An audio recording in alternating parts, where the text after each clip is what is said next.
Hello students, हमारी आज की वीडियो का टॉपिक है क्लासिफिकेशन ऑफ लिटरेचर कि लिटरेचर कितने कैटेगरीज में क्लासिफाइड हुई है। सबसे पहले हमारे पास आती है पोइट्री, सेकंड पे हमारे पास ड्रामा और थर्ड पे हमारे पास प्रोज। इस वीडियो में हम पोइट्री, ड्रामा और प्रोज को बिल्कुल डिटेल में पढ़ने वाले हैं, इसलिए वीडियो को ज़रा भी स्किप मत कीजिएगा। तो टाइम वेस्ट किए बगैर हम लोग शुरू करते हैं। सबसे पहले है हमारे पास पोइट्री। पोइट्री क्या होती है? पोइट्री को अगर हम देखें तो poetry is a main literary genre of English literature. ये इंग्लिश लिटरेचर का मेन लिटरेरी जेनरा है। ठीक है, it has been interpreted in different ways by different people. ये सारी आपने अगर नोट करना हो तो आप यहाँ से नोट कर लें, क्योंकि जब मैं पढ़ती थी सबसे ज़्यादा मसला ये होता था, क्योंकि वो बस मेन पॉइंट्स बता रहे होते थे और मुझे नोट करना होता था, मुझे कोई सही टेक्स्ट नहीं मिल रहा होता था। तो आपने अगर यहाँ से नोट करना, आप नोट कर सकते हैं। सिंपली अगर हम इसकी बात करेंगे पोइट्री क्या है, तो उसकी एक ही लाइन है, it is extra ordinary perception of the ordinary. मतलब कि जो हमारे पास सिंपल चीज़ है ना, उसके अंदर अगर हम काफ़ी ज़्यादा चीज़ें ऐड करके उसको पेश कर दें तो वो हम पोइट्री कह सकते हैं। सही है। It is very difficult to give a comprehensive definition of poetry. Poetry की कोई भी कम्प्रीहेंसिव डेफिनेशन नहीं है। हर पोइट ने इसको अपने तरीके से डिस्क्राइब किया है। तो सबसे पहले हम यहाँ पर इसकी डेफिनेशंस देखते हैं जो कि डिफरेंट पोइट्स ने हमें दी हैं। सबसे पहले पोइट्री को declares Carlyle we will call musical thought. Carlyle हमें क्या कहते हैं कि we will call musical thought, क्योंकि पोइट्री म्यूज़िक से बहुत ज़्यादा रिलेट करती है, इसलिए उनने पोइट्री को म्यूज़िकल थॉट कहा है। ठीक है, उसके बाद हमारे पास सेकंड डेफिनेशन हमें दी है शैले ने। शैले क्या कहते हैं? Poetry may be defined as the expression of the imagination. मतलब कि जो हमारी इमेजिनेशन में चल रहा है, अगर हम उसको एक्सप्रेस करें वर्ड्स में तो वो है पोइट्री। क्योंकि जो हमारे इमेजिनेशन, जो हम इमेजिन करते हैं, वो कभी भी क्लियर नहीं होता, वो बस कुछ कुछ पॉइंट्स होते हैं, और सेम पोइट्री में भी यही होता है। और फिर अगर हम हैज़लिट को देखें तो हैज़लिट कहते हैं poetry is a language of the imagination and the patience.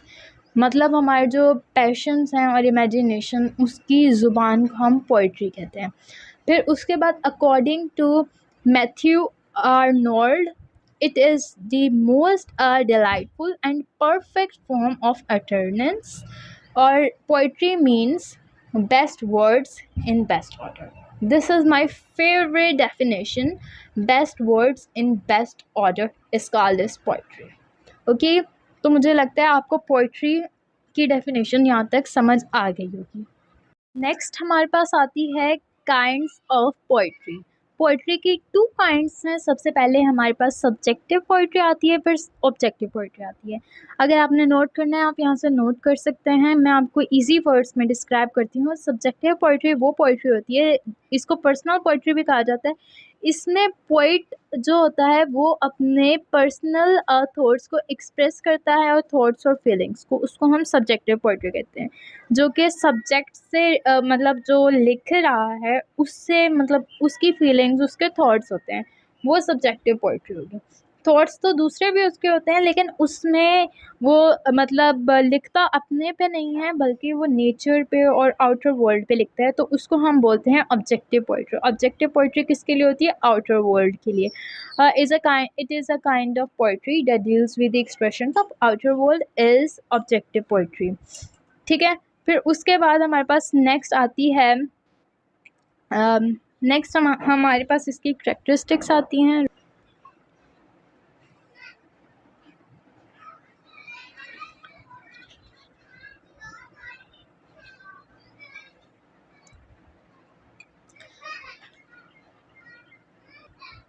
Next हमारे पास आती हैं पोइट्री की करेक्टरिस्टिक्स। मतलब इसकी कौन कौन सी खसूसियात होती हैं। सही है, सबसे पहली और सबसे इम्पोर्टेंट इसकी जो करेक्टरिस्टिक है वो है it has intense of feeling intensity of feelings and emotions. मतलब फीलिंग्स ऑफ इमोशंस की इसके अंदर इंटेंसिटी होती है, शिद्दत होती है, क्योंकि बहुत ज़्यादा फीलिंग्स को पोइट्री अपने अंदर जज्ब कर लेती है। ठीक है, उसके बाद सेकंड पॉइंट में हमारे पास आता है it has music and rhythm. पुराने बहुत ज़्यादा गाने वो पोइट्री पे ही बेस्ड होते थे। आजकल तो हमारे कोई वो रिदम का इतना ख़्याल नहीं रखा जाता है, हमें रैप सॉन्ग्स आए हैं, लेकिन पुराने ज़माने के जितने सॉन्ग्स हैं आप उठा के देख लें वो म्यूज़िक और रिदम पे बेस करते हैं, और वो पोइट्री मतलब वो पोइट्री पे बेस करते हैं, sorry. It is written in lines and stanza instead of sentences and paragraph. ये भी इसकी करैक्टरिस्टिक है, क्योंकि ये प्रोज़ और नॉवेल्स और ड्रामास में तो हो नहीं सकती, ठीक है, क्योंकि स्टैंजास में तो बस सिर्फ पोइट्री ही लिखी जाती है ना। It is shorter than other genres but some poems are classified as epic poems which is long.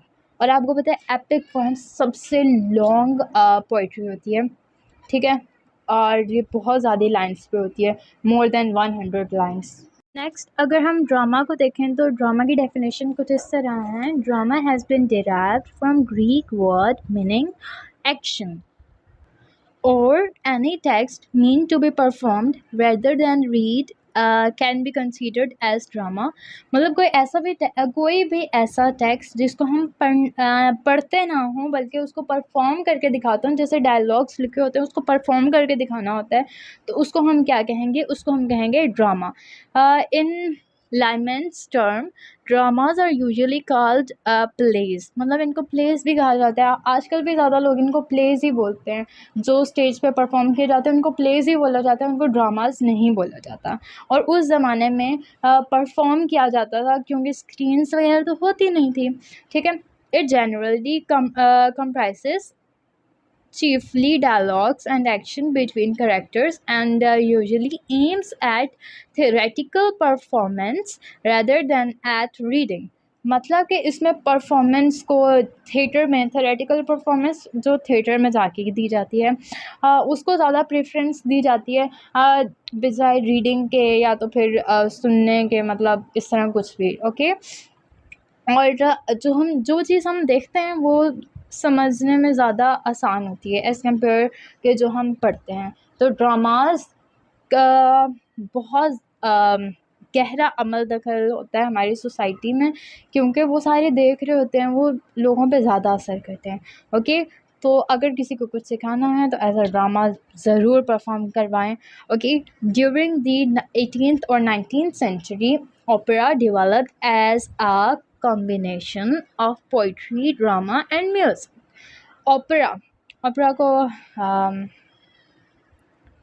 Opera को शायद आप जानते हो।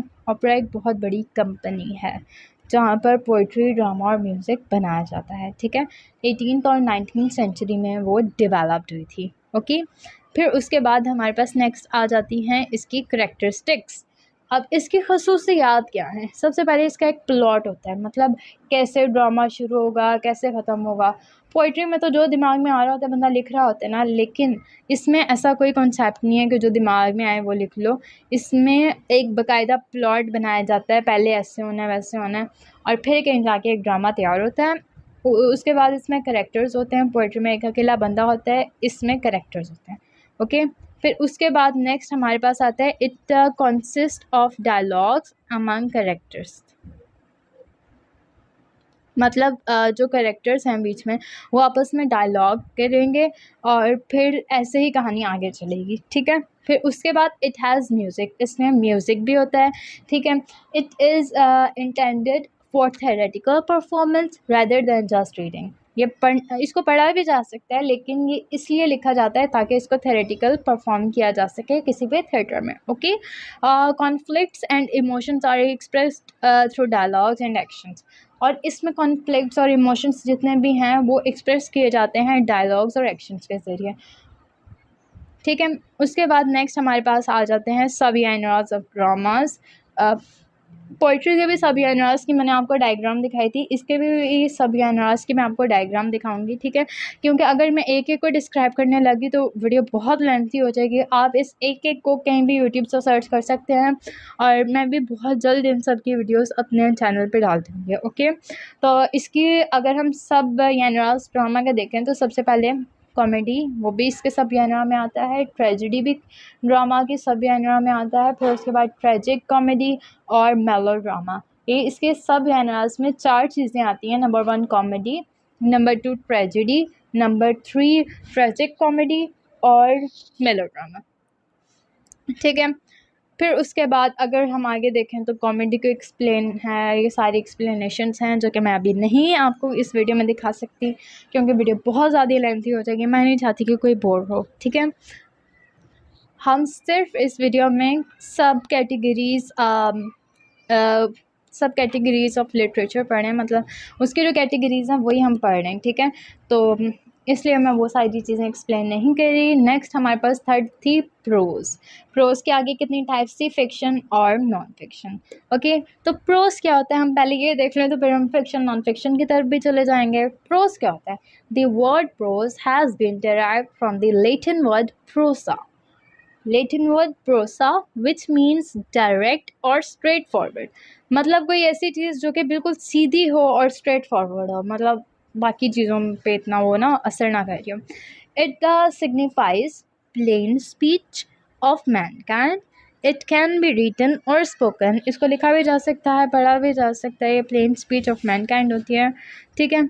Pros is a okay it has no formal metrical structure, मतलब इसका कोई स्ट्रक्चर नहीं है। जिस तरह हमने पहले पढ़ा था ड्रामा का प्लॉट होता है, पोइट्री में स्टेंजास होते हैं, तो इसका कोई फॉर्मल स्ट्रक्चर नहीं है। It is basically ordinary language, मतलब जो आम ज़ुबान होती है वही होती है ये। द वे पीपल स्पीक और दे simply use words in order, ठीक है।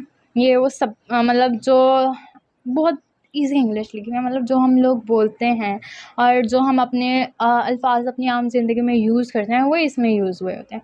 More over it can be defined as any kind of written text that is not poetry. ये ऐसा कोई टेक्स्ट होता है जिसको हम पोइट्री नहीं कह सकते, तो उसको हम क्या कहते हैं? प्रोज कहते हैं, ठीक है। It is written in complete sentences organise in paragraphs with proper punctuation marks, ठीक है। इसमें पैराग्राफ्स में लिखा जाता है और इसमें पंचुएशन मार्क्स भी पूरे लगाए जाते हैं, ठीक है। अगर हम इसकी डेफिनेशन देखें, दी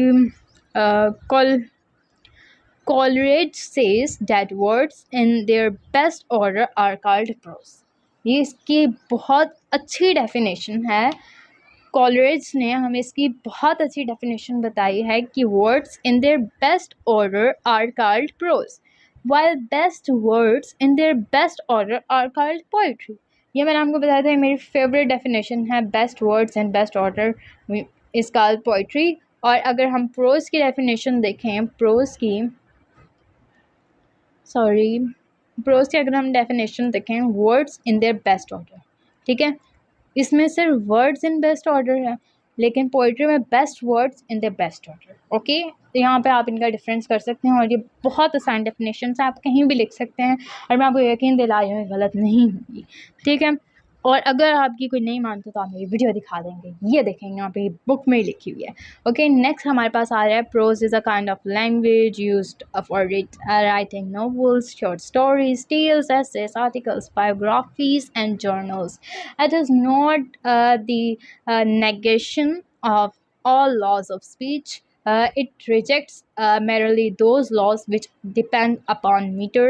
मतलब क्योंकि बहुत ज़्यादा लोग अपनी मर्ज़ी से लिखना चाहते हैं, वो नहीं चाहते कि हम अब ये चीज़ फॉलो करें, वो चीज़ फॉलो करें, वो नहीं फॉलो की तो गलत हो जाएगा। अपनी मर्ज़ी से लिखने की आज़ादी हमें प्रोज देती है, ठीक है। अब इसको मुझे लग रहा है आपको प्रोज की समझ आ गई होगी। अगर आपने कुछ और नोट करना है तो आप यहाँ से स्क्रीनशॉट ले सकते हैं, ठीक है। नेक्स्ट अभी हम चलते हैं कि आगे क्या है प्रोज का। जिस तरह बाकी ड्रामा और पोइट्री की करैक्टरिस्टिक्स थी, वैसे ही हमारे पास प्रोज की भी कुछ करैक्टरिस्टिक्स हैं, ठीक है। सबसे पहले हम इसकी देखें तो prose is a text that is written with standard grammatical structure, मतलब इसमें ग्रामर को फॉलो किया जाता है, ठीक है। फिर इट जनरली फॉलोज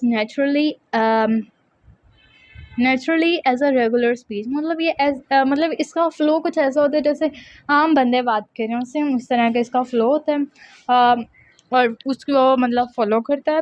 फिर उसके बाद it is written in sentences and paragraphs, ये सेंटेंसेस और पैराग्राफ्स में लिखी जाती है। इट हैज़ पंचुएशन, इसके अंदर पंचुएशन भी होती है, पोइट्री में कोई पंचुएशन नहीं होती है, ड्रामा में भी होती है लेकिन, ठीक है। The language of pros is typically straight forward without much decoration, मतलब इसमें कोई डेकोरेशन नहीं की जाती। पोइट्री में बहुत मुश्किल वर्ड्स यूज़ किए जाते हैं ताकि उसको डेकोरेट किया जा सके। ड्रामा में कुछ डायलॉग्स ऐसे बोल दिए जाते हैं कि उसको डेकोरेट किया जा सके, मगर इसमें कोई डेकोरेशन की चीज़ नहीं होती।